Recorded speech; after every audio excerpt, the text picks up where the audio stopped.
kalian pikirkan, dari bangun tidur sampai mau tidur lagi, kalian pasti bertemu banyak orang. Diawali dari menyapa orang tua, mengobrol sama teman-teman, bercanda di kelas, bahkan ketika kalian cuma angguk-angguk mendengarkan guru, itu sudah termasuk interaksi sosial. Jadi sebenarnya apa sih interaksi sosial itu? Jadi, interaksi sosial adalah hubungan timbal balik antara dua orang atau lebih yang saling mempengaruhi. Artinya, setiap tindakan yang kamu lakukan bisa mempengaruhi orang lain. Begitu pula sebaliknya. Keren ya? Ternyata tanpa kita sadari, kita ini makhluk yang gak bisa lepas dari interaksi. Bahkan, seorang introvert pun tetap melakukan interaksi, meski dalam bentuk yang berbeda. Jadi, interaksi sosial itu ibarat jembatan yang menghubungkan kehidupan kita dengan orang lain di sekitar. Nah, supaya interaksi sosial bisa terjadi, ada 2 syarat penting nih yang harus ada. Yang pertama adalah kontak sosial. Kontak ini nggak harus berupa sentuhan fisik ya. Menatap, mendengar, menyapa, atau bahkan berbalas pesan di WhatsApp pun sudah termasuk kontak sosial. Intinya, ada hubungan awal antara dua pihak. Yang kedua adalah komunikasi. Nah, ini lebih dalam lagi. Komunikasi berarti proses menyampaikan pesan, bisa lewat kata-kata, gerak tubuh, ekspresi wajah, atau simbol. Bayangkan kamu senyum ke temanmu, lalu dia membalas senyum. Itu sudah menjadi satu rangkaian interaksi yang sederhana tetapi bermakna. Sekarang kita masuk ke bagian yang sangat penting, yaitu bentuk-bentuk interaksi sosial, khususnya interaksi sosial asosiatif.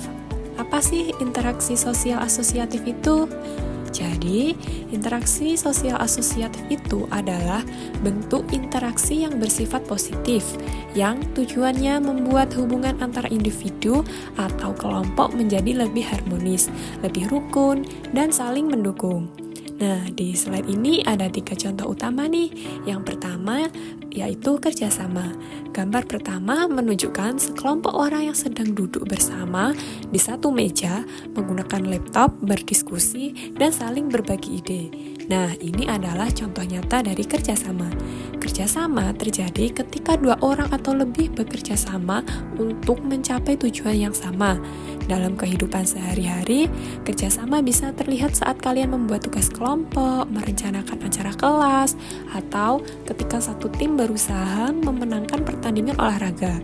Dengan kerjasama, pekerjaan terasa lebih ringan, ide jadi lebih banyak, dan hasilnya biasanya jauh lebih baik. Kemudian, di gambar kedua, kita bisa melihat ilustrasi 2 anak yang tadinya berselisih, tetapi kemudian saling berjabat tangan sebagai tanda berdamai. Inilah yang disebut akomodasi. Akomodasi adalah proses untuk meredakan pertentangan atau konflik agar hubungan sosial bisa kembali harmonis. Misalnya, ketika kalian bertengkar dengan teman karena salah paham, lalu kalian memilih duduk bersama, menjelaskan dengan tenang, dan akhirnya saling memaafkan. Akomodasi membantu kita menghindari perpecahan yang membuat suasana menjadi damai kembali. Ingat ya, tidak semua masalah harus diselesaikan dengan emosi. Akomodasi bisa mengajarkan kita cara menyelesaikan konflik secara bijak. Yang terakhir, gambar menunjukkan orang-orang yang sedang melakukan kegiatan budaya, mengenakan pakaian adat, dan memainkan alat musik tradisional. Inilah yang menggambarkan akulturasi. Akulturasi adalah proses bertemunya 2 kebudayaan yang berbeda, lalu menghasilkan budaya baru tanpa menghilangkan budaya asli. Contohnya, dalam kehidupan kita di Indonesia, banyak makanan, tarian, atau pakaian yang merupakan hasil perpaduan budaya lokal dengan budaya luar. Misalnya, batik modern, musik dangdut, atau festival budaya yang menggabungkan unsur tradisional dan modern. Akulturasi membuat budaya menjadi lebih kaya dan keberagaman semakin indah. Selain bentuk interaksi yang mendukung kerjasama, ada juga bentuk interaksi yang sifatnya cenderung memisahkan atau menimbulkan jarak antar individu maupun kelompok. Nah, bentuk ini disebut interaksi sosial disosiatif. Walaupun terdengar negatif, beberapa bentuk disosiatif sebenarnya wajar terjadi dalam kehidupan sehari-hari dan bisa menjadi proses pembelajaran bagi kita. Ada 3 bentuk utama dalam interaksi sosial disosiatif. Yang pertama yaitu kompetisi. Kompetisi itu sebenarnya tidak selalu buruk loh. Contohnya persaingan kelas terbersih, lomba futsal antar kelas, atau siapa yang paling cepat mengerjakan soal kuis. Kalau dilakukan dengan sportif, kompetisi justru membuat kita lebih semangat, lebih kreatif, dan termotivasi untuk berkembang. Jadi, persaingan yang sehat itu penting. Yang nggak boleh adalah iri atau menjatuhkan orang lain. Bentuk kedua adalah kontravensi. Kontravensi itu berada di tengah-tengah antara kompetisi dan konflik. Tidak sekeras konflik, tetapi juga bukan kerjasama. Biasanya ditandai dengan perasaan tidak suka, keraguan-raguan, atau penolakan yang tidak diungkapkan secara langsung. Contoh sederhana kontravensi adalah membicarakan seseorang di belakang tanpa konfrontasi langsung, kemudian adanya sikap ragu atau tidak setuju tetapi disimpan dalam hati, kemudian protes kecil-kecilan, atau bahkan mengabaikan pendapat orang lain tanpa memicu pertengkaran terbuka. Kontravensi yang sering terjadi di sekolah misalnya, kamu dan temanmu sebenarnya tidak sepakat tentang pembagian tugas kelompok, tapi kalian hanya saling sindir halus dan tidak menyelesaikannya secara langsung. Kalau dibiarkan, kontravensi bisa berkembang menjadi konflik. Jadi, penting banget untuk segera membicarakan masalah dengan baik. Yang ketiga yaitu konflik.